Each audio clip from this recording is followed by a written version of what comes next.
6월 20일 아침 저희들에게 주시는 하나님 말씀 출애굽기 14장 10절로 20절까지 말씀입니다. 바로가 가까이 올 때에 이스라엘 자손이 눈을 들어 본즉 이스라엘 사람들이 자기들 뒤에 이른지라. 이스라엘 자손이 심히 두려워하여 여호와께 부르짖고 그들이 또 모세에게 이르되 애굽에 매장지가 없어서 당신이 우리를 이끌어내어 이 광야에서 죽게 하느냐. 어찌하여 당신이 우리를 애굽에서 이끌어내어 우리에게 이같이 하느냐. 우리가 애굽에서 당신에게 이른 말이 이것이 아니냐.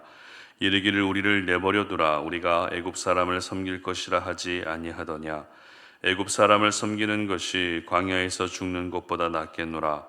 모세가 백성에게 이르되 너희는 두려워하지 말고 가만히 서서 여호와께서 오늘 너희를 위하여 행하시는 구원을 보라. 너희가 오늘 본 애굽 사람을 영원히 다시 보지 아니하리라. 여호와께서 너희를 위하여 싸우시리니 너희는 가만히 있을지니라. 여호와께서 모세에게 이르시되 너는 어찌하여 내게 부르짖느냐. 이스라엘 자손에게 명령하여 앞으로 나아가게 하고 지팡이를 들고 손을 바다 위로 내밀어 그것이 갈라지게 하라. 이스라엘 자손이 바다 가운데서 마른 땅으로 행하리라. 내가 애굽 사람들의 마음을 완악하게 할 것인즉 그들이 그 뒤를 따라 들어갈 것이라. 내가 바로와 그의 모든 군대와 그의 병거와 마병으로 말미암아 영광을 얻으리니 내가 바로와 그의 병거와 마병으로 말미암아 영광을 얻을 때에야 애굽 사람들이 나를 여호와인 줄 알리라 하시더니 이스라엘 진 앞에 가던 하나님의 사자가 그들의 뒤로 옮겨가매 구름 기둥도 앞에서 그 뒤를 옮겨 애굽 진과 이스라엘 진 사이에 이르러 서니 저쪽에는 구름과 흑암이 있고 이쪽에는 밤이 밝음으로 밤새도록 저쪽이 이쪽에 가까이 못하였더라. 아멘. 방법은 달라도 하나님이 하시는 것은 똑같다라는 제목으로 오늘 아침 말씀 전합니다. 우리는 음식을 먹다 보면 엄마의 손맛이라는 생각이 들 때가 있습니다. 엄마의 손맛, 어떤 맛일까요? 맛있는 것은 물론이거니와 자극적이지도 않고 먹고 나면 왠지 모르게 기분이 좋아지는 맛이 바로 엄마의 손맛인 것 같습니다. 끼니 때마다 메뉴는 달라도 엄마가 해주시는 음식을 먹고 나면 엄마의 손맛을 항상 느끼게 되죠. 메뉴가 다르다는 것은 조리 방법도 다르다는 뜻입니다. 그런데 신기한 것은 조리 방법이 달라도 항상 엄마의 손맛을 느낄 수 있다는 것입니다. 왜냐하면 방법은 다르지만 음식을 조리하는 사람은 항상 엄마이기 때문입니다. 오늘 본문이 바로 방법은 다르지만 항상 엄마의 손맛을 느낄 수 있는 것처럼 방법은 달라도 하나님이 하시는 것은 똑같다라는 것을 보여주고 있는 본문입니다.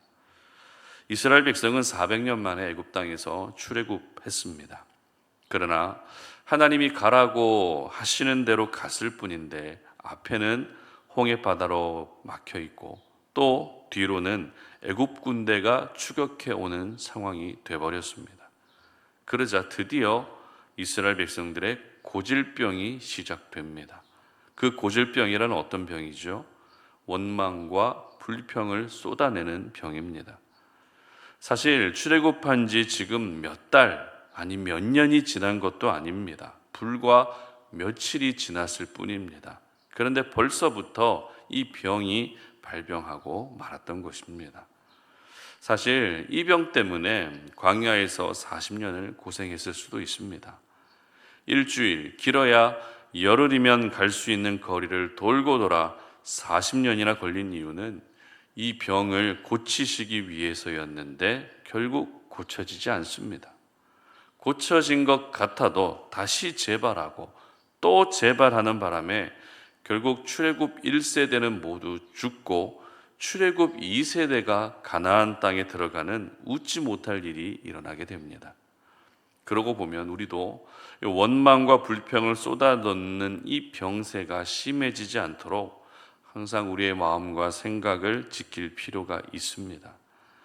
사람이기 때문에 어떤 어려움이 생기면 이런저런 인간적이고 세상적인 생각이 생길 수는 있지만 그렇다고 해서 원망과 불평이 습관이 되기 시작하면 하나님을 향한 불신으로 이어지기 때문에 불평하는 습관을 반드시 버릴 수 있어야 되는 것입니다. 그렇다면 이스라엘 백성들의 원망과 불평의 모습을 기록하고 있는 11절 말씀 읽어보도록 합니다. 그들이 또 모세에게 이르되 애굽에 매장지가 없어서 당신이 우리를 이끌어내어 이 광야에서 죽게 하느냐? 어찌하여 당신이 우리를 애굽에서 이끌어내어 우리에게 이같이 하느냐? 자, 이스라엘 백성들은 하나님이 세우신 지도자를 향해서 원망의 말을 쏟아냅니다. 그리고 이어지는 12절 말씀도 보시기 바랍니다. 우리가 애굽에서 당신에게 이른 말이 이것이 아니냐? 이르기를 우리를 내버려두라. 우리가 애굽 사람을 섬길 것이라 하지 아니하더냐? 애굽 사람을 섬기는 것이 광야에서 죽는 것보다 낫겠노라. 무슨 말입니까? 광야에서 죽는 것보다 차라리 애굽에서 애굽 사람을 섬기는 것이 낫겠다는 어처구니 없는 말까지 합니다. 이스라엘 백성들의 이와 같은 말을 통해서 우리가 알 수 있는 것은 지금 백성들은 이 영적 자존심조차도 전혀 없는 상태가 되어버렸다는 것입니다. 사람이라면 누구나 자존심이라는 것이 있습니다. 그래서 자존심 빼면 시체라는 말까지 합니다. 그러나 그 자존심을 지키려다가 더 많은 것을 잃을 수도 있기 때문에 사실 자존심에 목숨을 걸 필요까지는 없습니다. 하지만 우리는 하나님의 사람이라는 것을 절대 잊으면 안 됩니다. 무슨 말입니까? 세상 속에서 자존심은 그렇게 중요하지 않아도 영적 자존심은 무슨 일이 있어도 지켜내야 한다는 것입니다. 영적 자존심은 이해되지 않는 상황 속에서도 그나마 믿음을 지킬 수 있는 최후의 보루와 같은 것이기 때문에 영적 자존심이 무너지는 순간 믿음도 무너지고 마는 것입니다.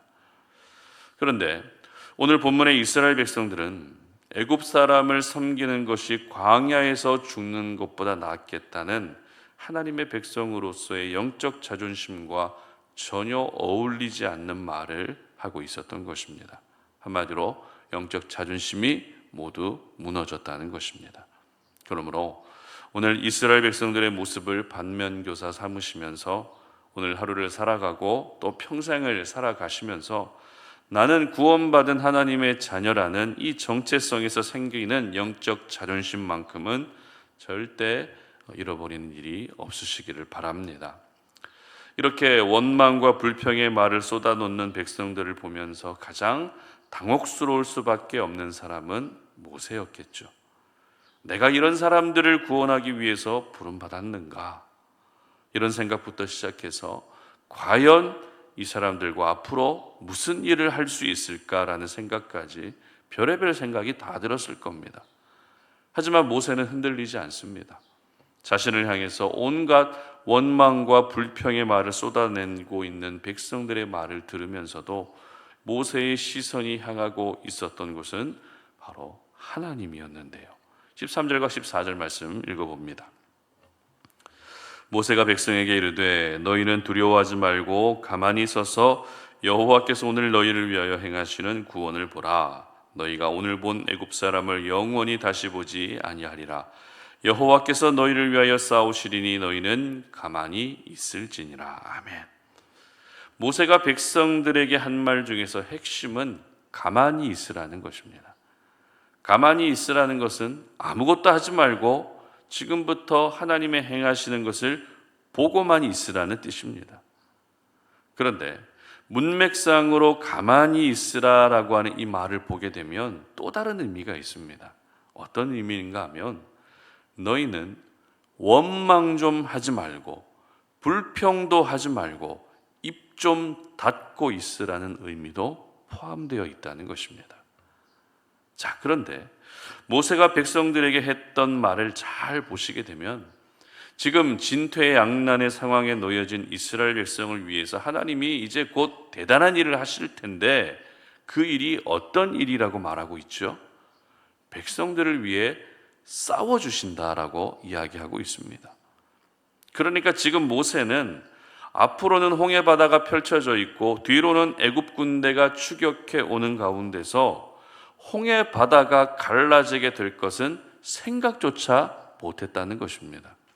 그 대신 추격해 오는 애굽 군대를 하나님이 싸우셔서 물리쳐 주실 것은 분명히 믿고 있었다는 것입니다. 그런데 하나님이 모세에게 어떤 말씀을 하시죠? 16절 말씀 보시기 바랍니다. 지팡이를 들고 손을 바다 위로 내밀어 그것이 갈라지게 하라.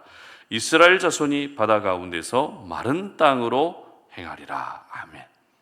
홍해 바다가 갈라지게 하시겠다는 것입니다. 모세는 하나님이 싸우시는 방법으로 이 위기를 벗어나게 될 줄 알았지만 하나님은 싸우시는 것이 아니라 앞에 있는 홍해 바다를 갈라버림으로써 이 위기를 벗어나게 하시겠다는 것입니다. 어떠십니까? 모세가 생각한 방법과 하나님이 생각한 방법이 다르죠. 모세는 뒤에 있는 애굽 군대를 주목하고 있었지만 하나님은 앞에 있는 홍해 바다를 주목하고 계셨던 것입니다. 그러나 중요한 것은 모세가 생각했던 하나님이 싸우시는 방법이든 아니면 하나님이 생각했던 홍해 바다가 갈라지는 방법이든 그 방법은 달라도 누가 그 일을 행하십니까? 바로 살아계신 하나님이 행하신다는 것입니다.